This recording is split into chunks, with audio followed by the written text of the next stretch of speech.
change from mountains and snow, and I've had to leave the venue a few times just to experience not having to take 100 coats off and change my shoes before walking around. So fabulous. I love skiing, but I love sunbathing too, so what a pleasure. And for this panel, we are going to share with you some of the challenges around health, global health, but we're also going to try and bring you some sunshine. Let me introduce my esteemed panel. We have with us today the Supervisor General of the King Salman Humanitarian Aid and Relief Centre, His Excellency Dr. Abdullah Al Rabi'a, the Prime Minister of Pakistan, His Excellency Mian Mohammed Shehbaz Sharif, the Director General of the World Health Organization, Dr. Tedros Adhanom Ghebreyesus, and the President of Gender Equality at the Bill and Melinda Gates Foundation, Anita, Zaidi. An incredible panel, and later we'll have more distinguished guests joining us, including Bill Gates himself, for a truly extraordinary news-making announcement. So please stick around to see that. And we want to let you know that if you want to tweet or Instagram or TikTok, TikTok hasn't been banned yet, not here. If you want to, then please use the hashtag #SpecialMeeting24. Anyone in the audience who has children, I want you to think about your children now. And I have two daughters, Ilya and Ariana, and when I think about them, my heart swells. And then think about losing one of them to polio, or losing their ability to move limbs because of polio, because of something that we could eradicate, that we could remove from the world. We want to let you know that there are women right now working to make sure that doesn't happen to any mum and dad.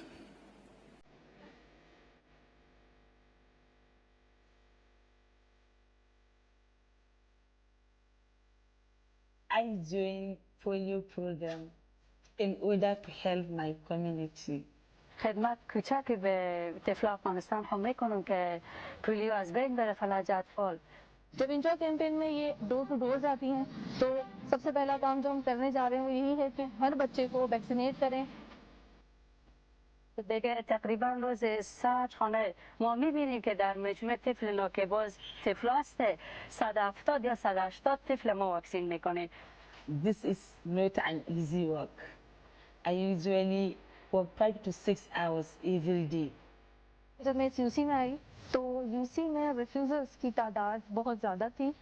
At times, I met an angry mother or father who attack, abuse, and even threaten my life. हर माँ पढ़ी लिखी नहीं होती है और हर माँ को ये अंदाज़ा नहीं होता कि इसकी क्या आफादियत हो सकती है, तो हमने कोशिश की कि उनके लिए आसानियाँ पैदा करें. In my community, there was a family who always reject polio vaccination. After several visits, I was able to convince them. Now, all their eligible children are now vaccinated. This makes me feel happy. دیگه خیلی خوشم که رضاکار و ما دوست داریم که ما دوست داریم که خدمت به جامعه خوب کنیم. ما خانم‌ها دوست داریم که इस campaign के बाद हम 139 रिफ्यूजर्स पे still आए हैं और मुझे पूरी उम्मीद है इंशाल्लाह हम नेक्स्ट कैंपेन में इन तमाम रिफ्यूजर्स में से भी कवरेज जरूर करेंगे. Together, we can end polio in Nigeria, Africa, and the world. I will try my best. Hope you will too.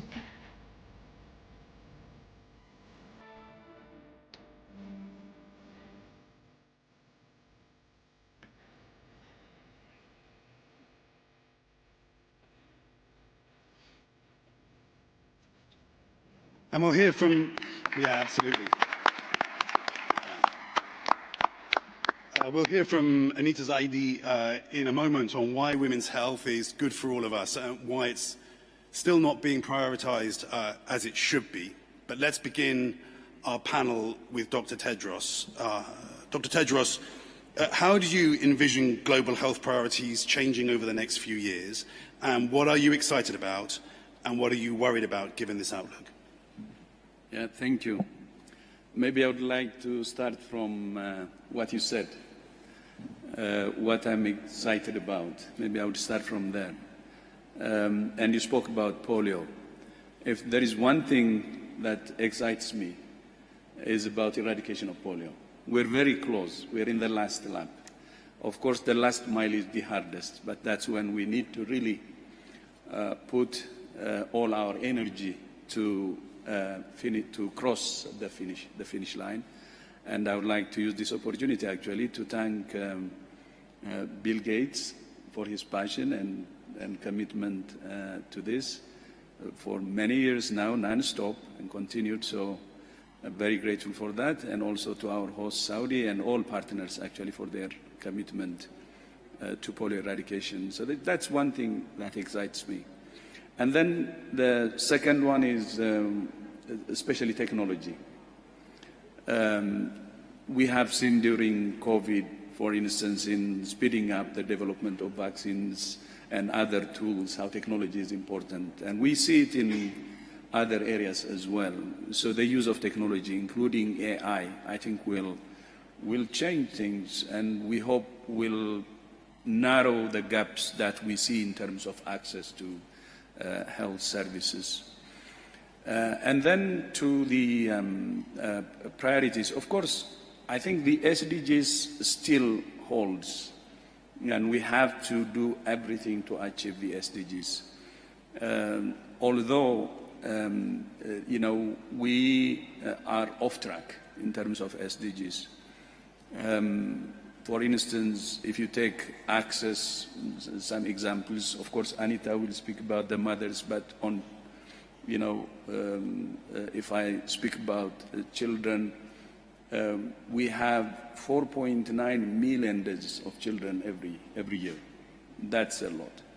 And especially there are 54 countries with more than 25 per 1,000 deaths, which are really far behind the SDG targets.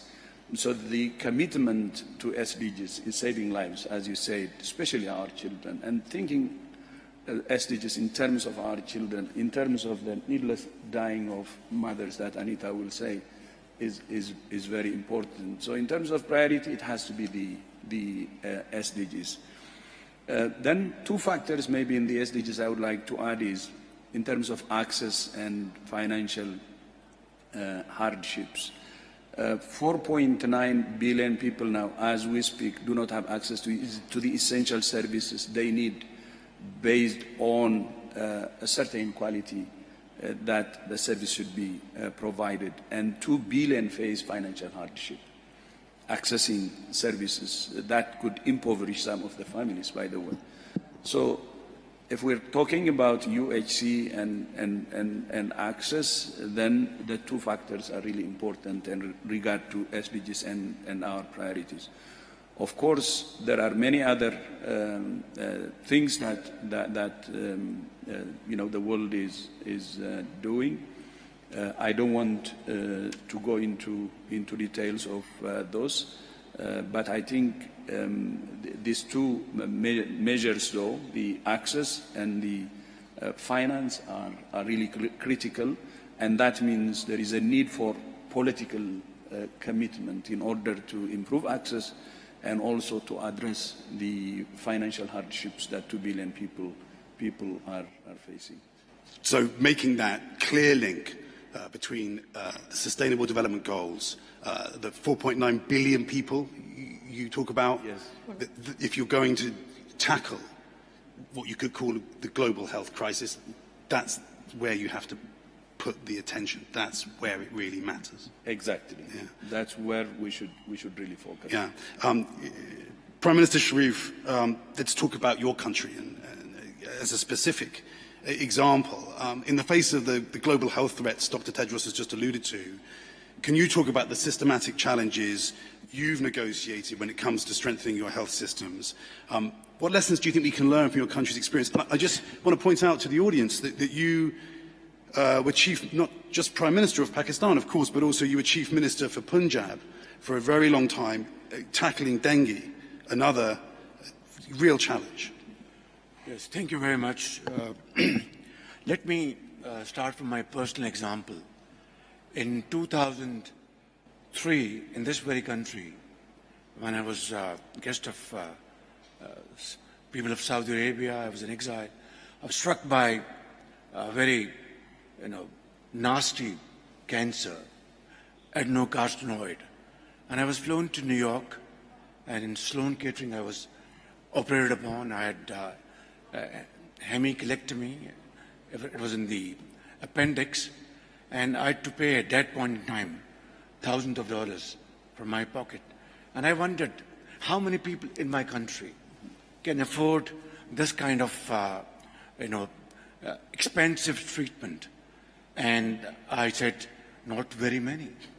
Well, when I came back, mercifully I had, lease of life, so came back to Pakistan, and I was elected the Chief Minister of Punjab. And we, built, hospitals dealing with kidney, liver, cancer, both by the governments, various governments, and philanthropists. Without going into details, that is the point at issue. That today, I think the first and foremost problem is global inequities. Now, look at COVID. It exposed these imbalances, gaps, hugely. Imagine global north and global south, distribution of vaccines, and so on and so forth. 2, climate change has completely changed the landscape.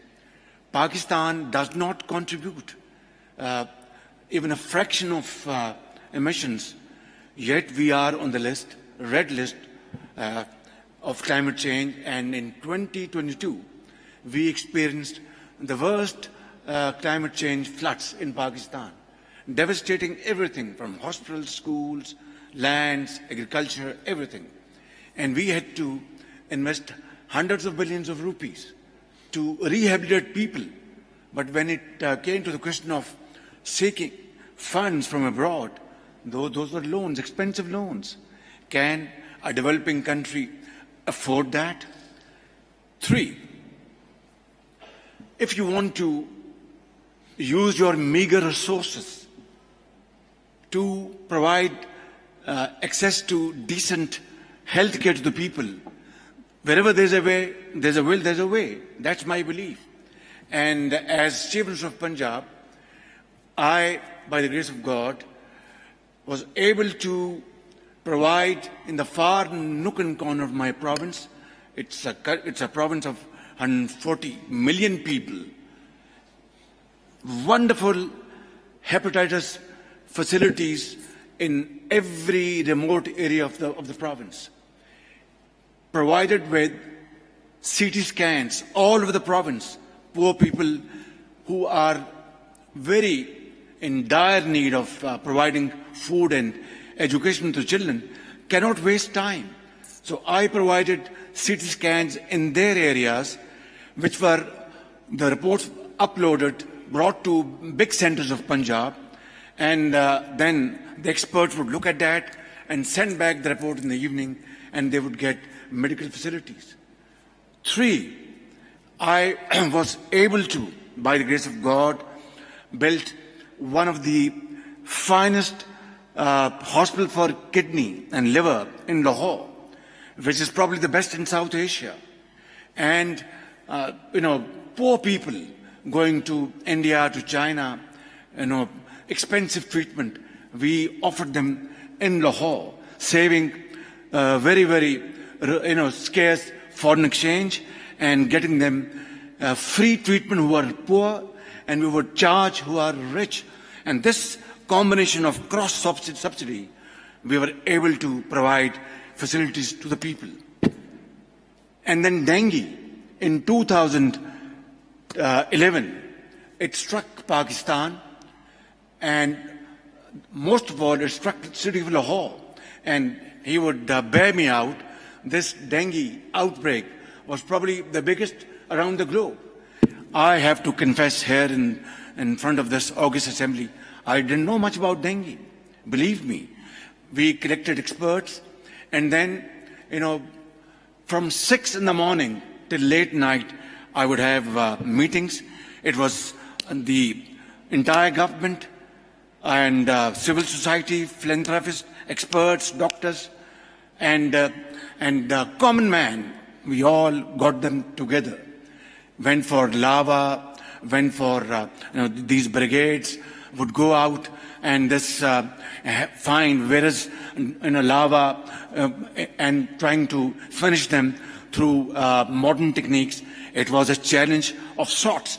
I got machines flown by aircraft and placed in hospitals, and HDUs we established in all hospitals, and I, through law, through a decree, made it, in all laboratories responsible to provide these dengue tests at a very meager cost.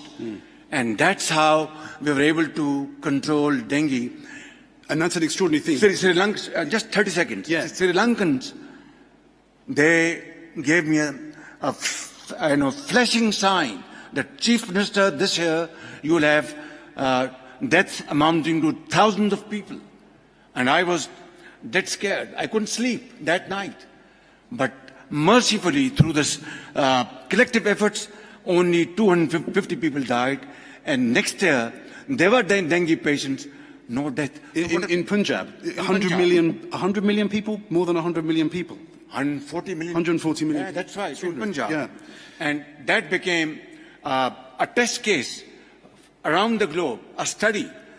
I think this is how we can, achieve results through meager resources. But that does not mean that the yawning gap between global north and global south should not be arrested. And I think what you've done there is really emphasize the on-the-ground work that you need to do. But of course, you also need finances. Your Excellency, Dr. Rabia, let me embarrass you a little bit by just pointing out the important role the Kingdom has played during the pandemic as chair of the G20, when it made significant contributions to finding new vaccines through support to the Coalition for Epidemic Preparedness Innovations, and making sure those vaccines are accessible to the most vulnerable communities in the world through Gavi, the Vaccine Alliance. KS Relief and the Kingdom has done extraordinary things. How has that impacted health outcomes across the world, and what more needs to be done to accelerate progress? I just wanted to ask His Excellency Dr. Rabia that question. Well, thank you, Keir, and assalamu alaikum, everybody. What has been actually learned during COVID-19 is something that all of us should be careful with, that we don't repeat the mistakes that has happened because of the inequity and access and all of the challenges that has met us. And we know that it is very important that we should have a global coordinated response. We should have a global strategy. We should also have a very good communicated health system, and also decrease the funding gap to support health facilities. Let me start with Saudi Arabia. Saudi Arabia has done many actually efficient programs, starting with the local programs, regional and global. At a local program, and in front of me, the efficient Minister of Health, my friend Fahd Al-Jalajil, they have done very effective programs, whether with the digitalization, whether with the access to care, access to vaccination, access to diagnostics, including illegal migrants that have received the full care in Saudi Arabia. This program has represented a local model that has been transported regionally and globally. At a global level, Saudi Arabia has been one of the instrumental supporter of, as you mentioned, Keir, CEPI, for the vaccination industry and other initiatives. We have also supported the equity of vaccine distribution through Gavi and COVAX initiative. And also, we have been doing a bilateral work at a regional level. More than 26 countries has received immediate support to support their health systems in the region and beyond. We have invested more than $900 million to support those countries and ensure that they have a very solid healthcare system. However, is that enough for the world? That's not enough. If we are going to face, God forbid, another pandemic, we should be ready to improve the global coordination process. We should also revisit our strategy at a global level. And in addition, that the funding gap, which is widening now, and we have heard the other two speakers clearly, should be improved by supporting how can we increase that. I will call in this meeting, we have governments, we have politicians, we have media. I think the conflicts that is happening in the world are expanding and increasing, and these are consuming all of the funds for the health system.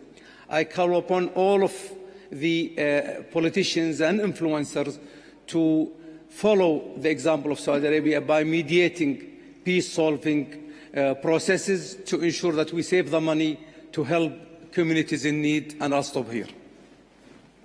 Thank you. And the point was made by the Prime Minister very clearly, I think, that by investing you actually save money. You spend more money if you don't invest. So again, thank you for your contribution. Anita Zaidi, we saw that extraordinary video, really telling us about the work that, and what really struck me was the work of individual women in communities with individual relationships. Studies have shown that investing in women's health is in everyone's best interest, yet we still see big gaps in funding, research and resources needed to ensure women lead healthy lives. What's holding us back, and what solutions hold the most promise to close this gap? Thanks, Keir, and Assalamu alaikum, everyone. So let me comment on the video first, and then I'll get to your women's health gap question. So what you saw in that video in the opening plenary is the critical role that women play in the global health service delivery, whether it's eradication, whether it's routine health service delivery, giving vaccines out during COVID. The system relies on female workforce.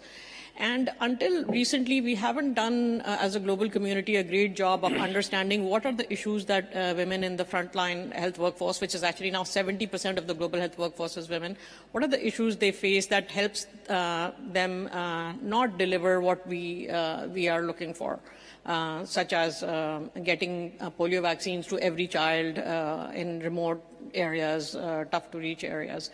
And so I've been very happy to see that the polio program has actually taken a lead in this, both at the global level and in Pakistan. And there is a national gender working group that looks at, okay, how can you improve working conditions to and understand what's happening at the ground so that women can do what we are expecting them to do in the polio campaigns.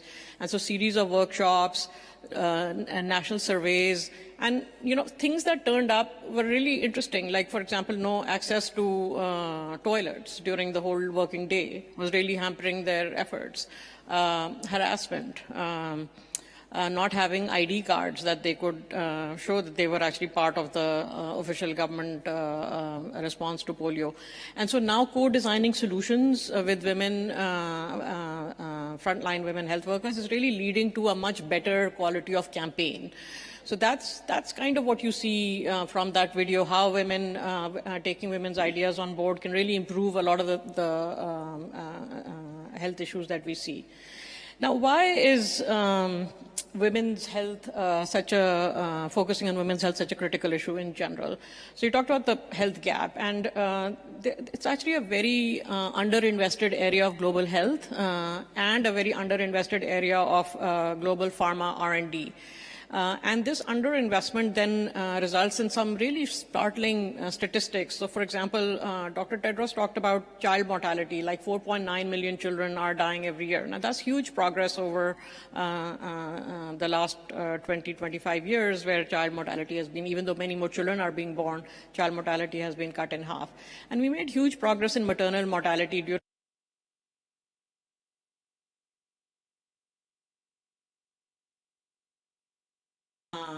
pregnancy and delivery-related complications every year. And that's so disappointing. So why is that? Yeah.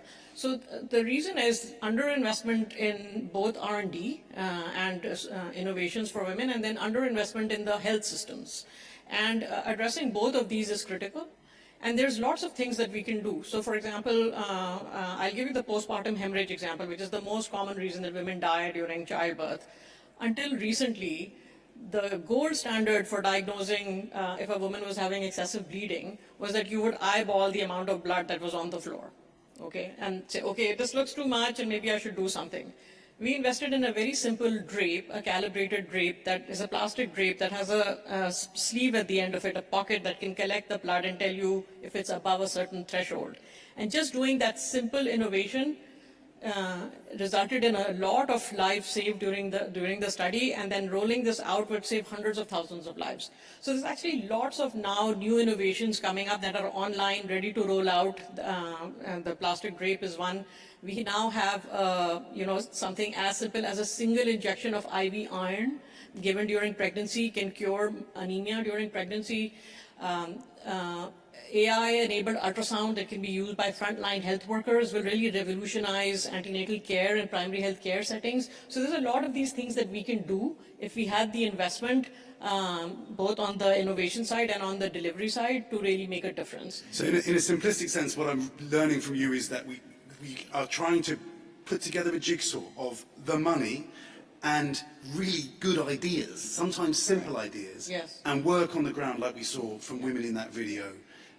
If I can mention two initiatives that I'm really excited about. One is that we had the good fortune to launch a new alliance called the Global Alliance for Women's Health at WEF in January, which brings together multiple stakeholders from around the world, private sector, industry, public sector, to see what we can do for women's health. And the other is the Lives and Livelihoods Fund, which has been very generously supported for many years by the Kingdom of Saudi Arabia and other Gulf countries, which is now looking at how do we incorporate the gender lens into a lot of their investing, so that we do not see the issue, that we can address the issues that we are talking about. Yes. Thank you. Thank you very much. We're running out of time, unfortunately, for this part of the session. Yes, please, Prime Minister. But we have. Yeah. I'll give you a minute. Yeah. Well, solve the world's health. There's no doubt that King Salman Foundation is doing a terrific job in providing all sort of help to suffering humanity, and my deep appreciation to my brother and, of course, His Majesty, it is a wonderful job being done. And then, of course, on polio, Pakistan is a great beneficiary of Bill Gates Foundation, and it has done a remarkable job over there.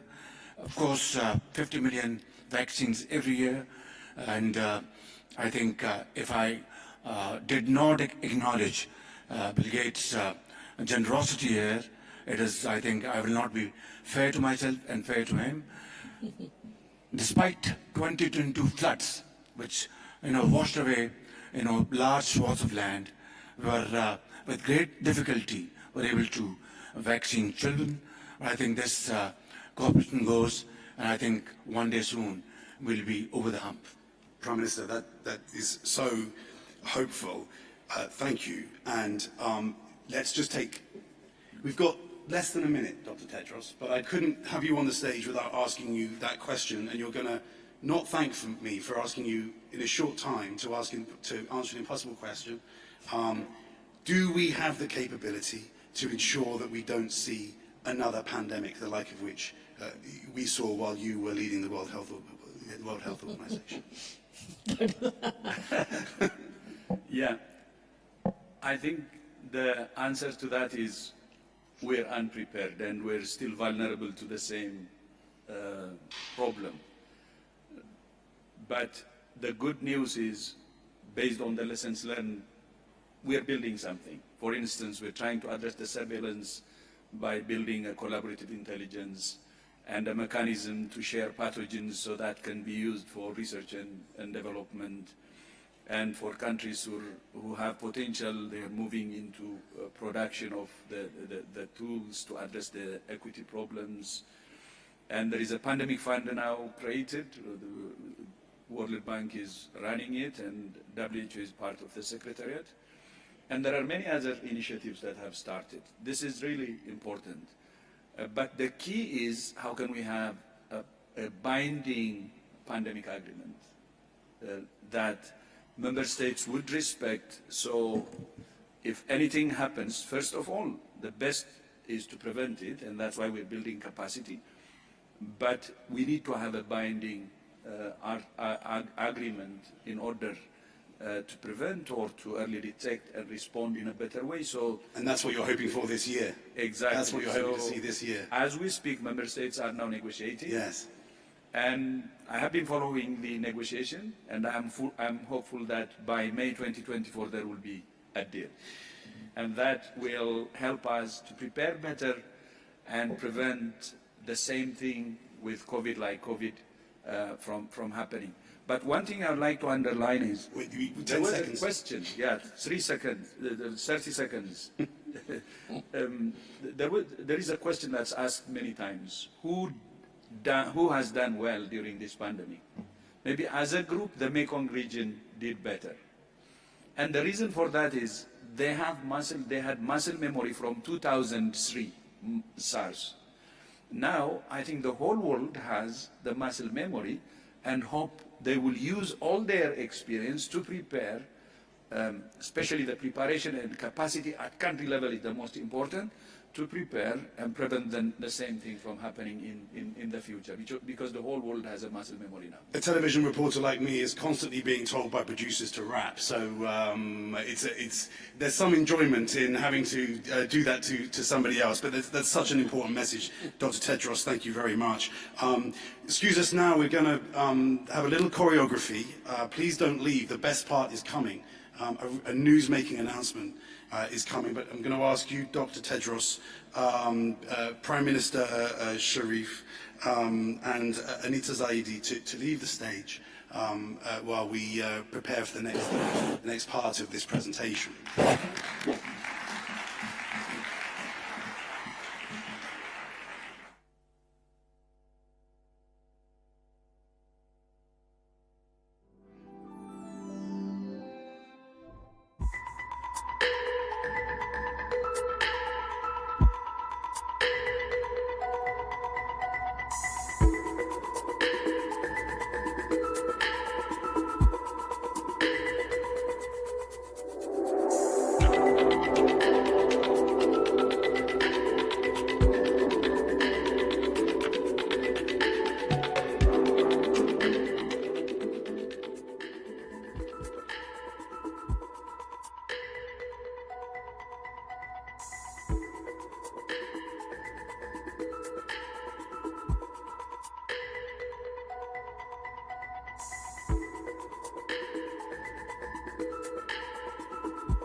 Witness.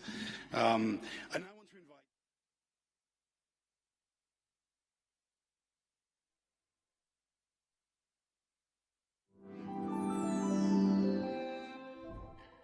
to join us on the stage.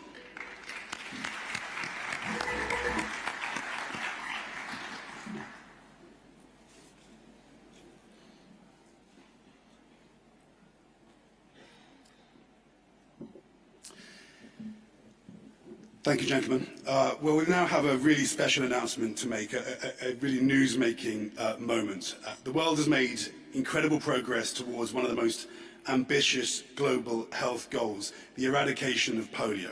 But until the virus is gone completely, every child remains at risk. Today, Saudi Arabia and the Gates are making an announcement that will help protect 370 million children annually from polio and lift millions out of poverty. We'll hear more on this announcement from His Excellency Dr. Al-Rabia, the Supervisor General of KS Relief, His Excellency Fahed Al-Jalajal, the Minister of Health for Saudi Arabia, and Bill Gates, co-chair of the Bill and Melinda Gates Foundation. First, can I ask to give a presentation, Your Excellency, Dr. Al-Rabi'a?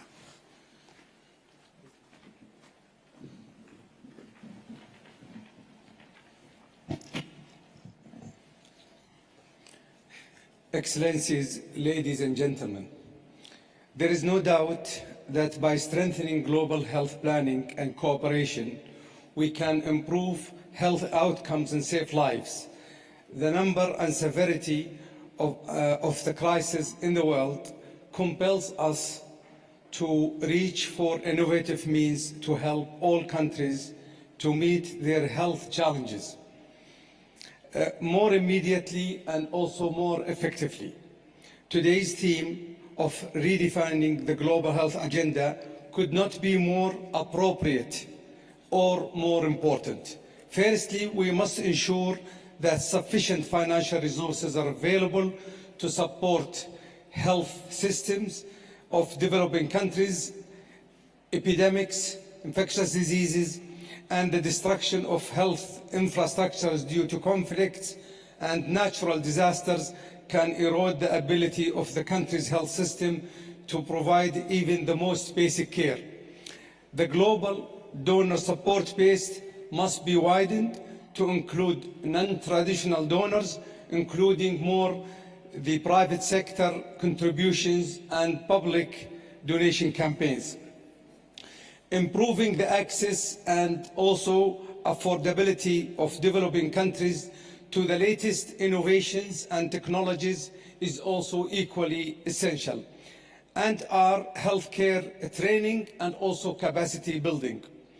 When healthcare providers and also administrators have the knowledge and the skills they need to create and maintain robust medical sector, everyone will benefit. Ladies and gentlemen, the Kingdom of Saudi Arabia remains committed to the global health and also is a leading donor and also aid provider. Since 2015, KS Relief has implemented more than 1,125 very important health projects on behalf of the Kingdom of Saudi Arabia to more than 64 countries with a total budget exceeding $1.4 billion. KS Relief, on behalf of the Kingdom of Saudi Arabia, values its ongoing partnership with Bill and Melinda Gates Foundation as we work together to eradicate polio and strive to ensure that every child has the access to life-saving vaccine. We are pleased today to announce that the Kingdom of Saudi Arabia, represented by KS Relief, is signing a joint cooperation program with Bill and Melinda Gates Foundation in order to fight or to help in the global polio eradication initiative, and also the second round of the Life and Livelihood program managed by the Islamic Bank. This program will help more than 370 million people, mostly children and women. Let me pause here to thank the Kingdom of Saudi Arabia, Bill and Melinda Gates Foundation, and their co-partners.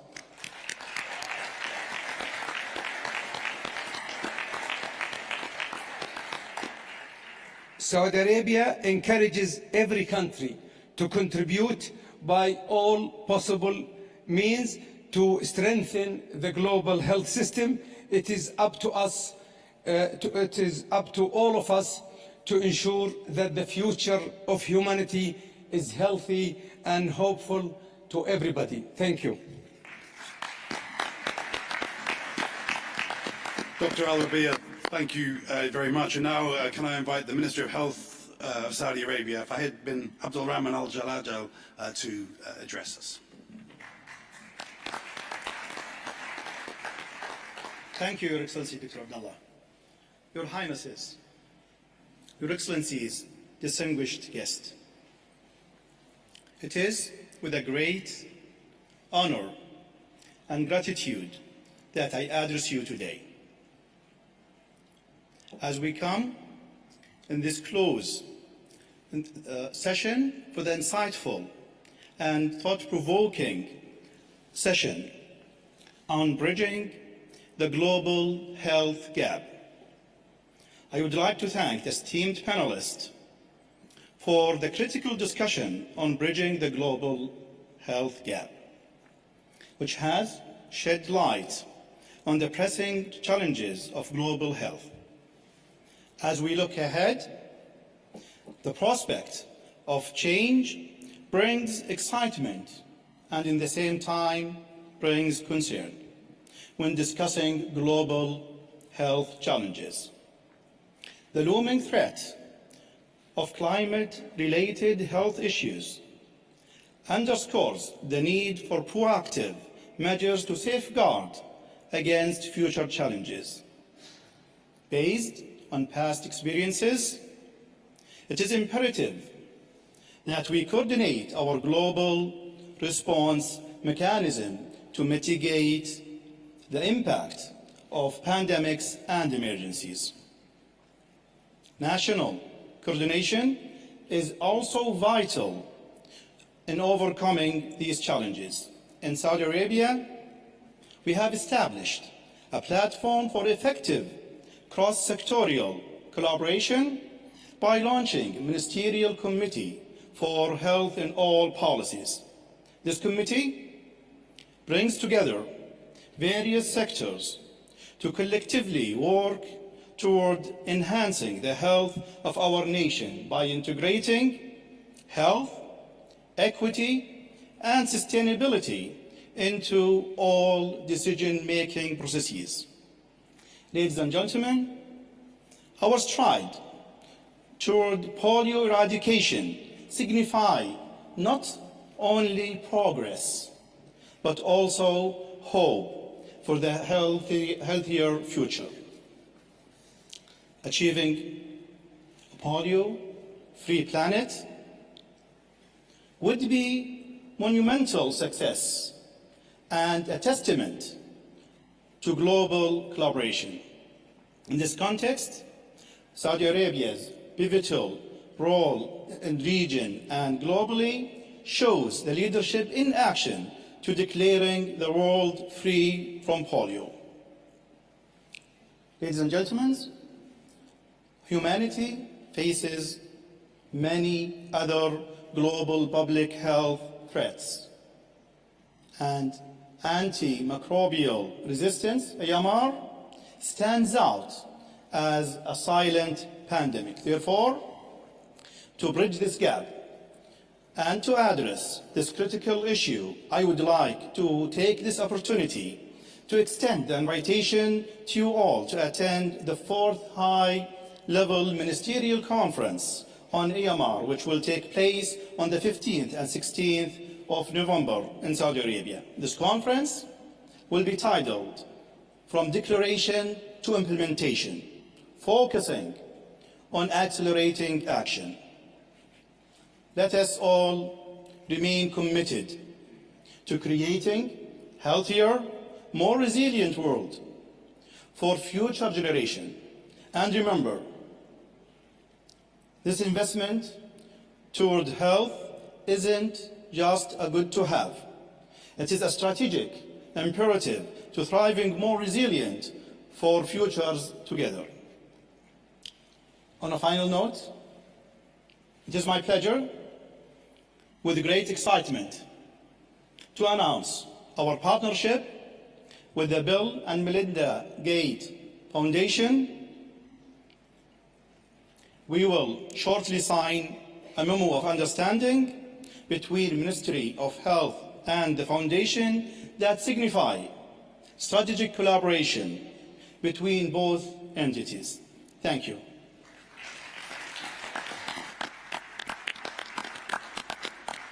Minister, thank you very much. And now it's my pleasure to introduce the co-chair of the Bill and Melinda Gates Foundation, Bill Gates.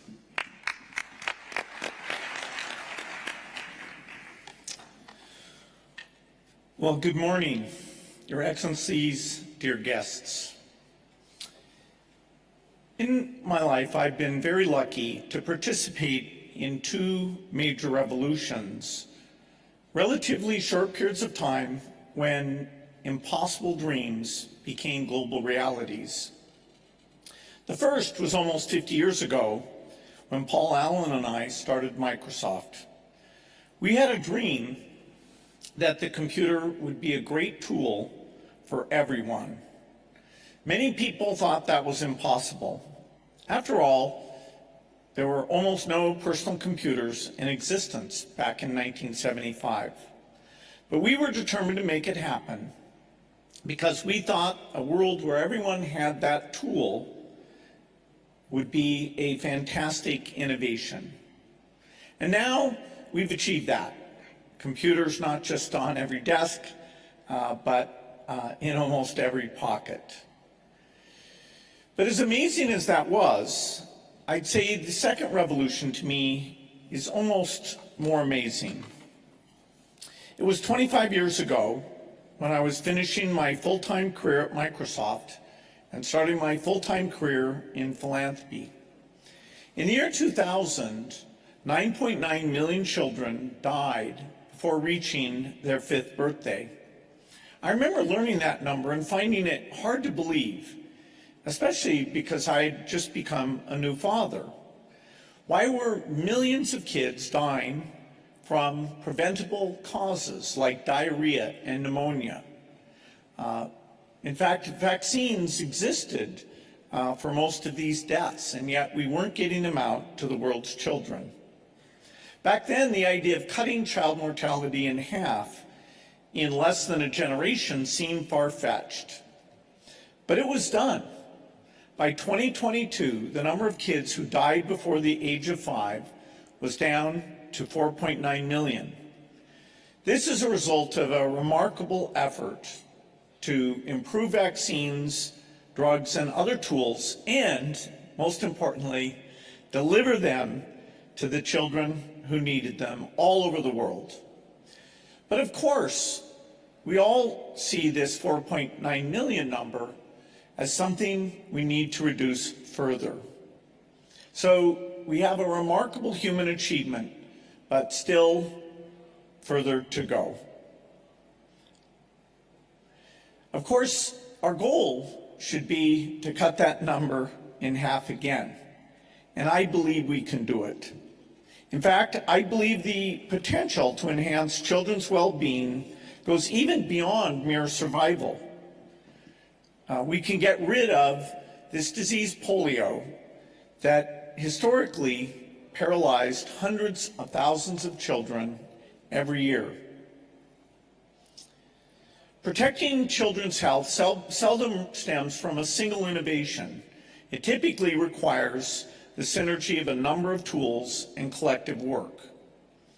And we know when it comes to delivering better outcomes for children, eradicating polio is going to be critical, not only because it saves lives and prevents misery, but because it imagines a world where we can be free of all diseases, and it shows the power of partnership in coming together to make that happen. It was 1988 when the Global Polio Eradication Initiative started. Thanks to the hard work of partners like Rotary, health workers, and disease surveillance officers, wild polio cases have fallen by over 99%. Over 20 million kids have been spared being paralyzed by this virus. Today, wild polio is endemic, that is, has never been eliminated in just 2 countries, Pakistan and Afghanistan. I've had a chance to visit the operations centers in Islamabad and learn about the hundreds and thousands of workers who are working to protect children. Every day, polio workers and volunteers pour over data and perform outreach to communities to get the polio vaccine to every child. These workers are tireless, and because of them, only 2 cases of wild polio have been recorded in Pakistan and 2 in Afghanistan so far this year. The world is very close to eradicating one of the most preventable threats humanity has ever faced. But it's not done until we get to 0. It can spread back to where it was before. So we can't afford to slow down or we'll risk unraveling decades of progress. We have the tools, we have the strategies, and now we need the partnerships and the vision. Fortunately, this is coming together. In fact, today is a totally critical day in making this happen. I want to thank the Kingdom of Saudi Arabia, His Royal Highness Mohammed bin Salman, His Excellencies Dr. Al-Rabi'a, and His Excellency Al-Jalal for their generous contribution today. They are working with us to make this dream a reality. The new commitment will deliver vaccines, measles immunizations, and other health services to 370 million children. It's an investment in the future of children around the globe and in strengthening health systems. We saw over the last 4 years how important primary health care is. It was really these systems that allowed us to limit the spread of COVID. And these investments are paying dividends for many diseases. That's why it's so encouraging to see not only Saudi Arabia, but many other countries, including the United Arab Emirates, come together to increase their support for global health. The Lives and Livelihood Fund, managed by the Islamic Development Bank, is a fantastic example of this. It's a very well-run program that lifts people out of poverty across the more than 30 member countries of the bank. So it's inspiring to see the region with leadership from the Kingdom of Saudi Arabia at this pivotal moment addressing tough challenges. Throughout this forum, we've heard how global collaboration is the key. I look forward to our new partnership with the Kingdom of Saudi Arabia, collaborating not just to end polio, but to ensure a safe and healthy Hajj pilgrimage, to build new vaccine capacity, to better respond to urgent humanitarian crises, and fortify the world against future pandemics. We know that losing 4.9 million children each year is about a lot more than just a number. It's about millions of kids not reaching their full potential. It's also the ripple effect that better health for more people kicks off. Less poverty, improved education, and resilient economies. The stakes are very high, so I want to thank everyone who's stepping up to this historic opportunity. Thank you for building on the progress we've made, and thank you for your commitment to realizing a better future. Thank you.